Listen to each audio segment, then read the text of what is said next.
மத்தேயு 16ஆம் அதிகாரம் 26ஆம் வசனம். மனுஷன் உலகம் முழுவதையும் ஆதாயப்படுத்திக் கொண்டாலும். கிறிஸ்துவுக்குள் அன்பானவர்களே, ஒரு மனிதன் செழிப்பாகவும் வளமையாகவும் இருக்கின்றான் என்பதை அவனுடைய புறம்பான நிலையை வைத்து கணக்கிட முடியாது. காரணம், பணம், பொருள், அந்தஸ்து என இருந்தாலும் சமாதானம், சந்தோஷம், மனநிறைவு, பரிசுத்தம், நற்குணம் போன்ற உள்ளான ஆசீர்வாதங்கள் இல்லையெனில் வாழ்க்கையானது நிறைவானதாக இருக்காது.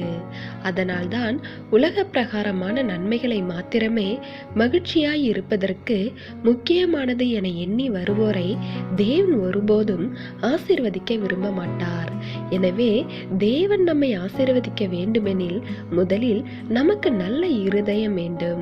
அது மாத்திரமல்ல, முதலாவது நாம் தேவனுடைய ராஜ்யத்தை தேடுகின்றவர்களாய் இருக்க வேண்டும்.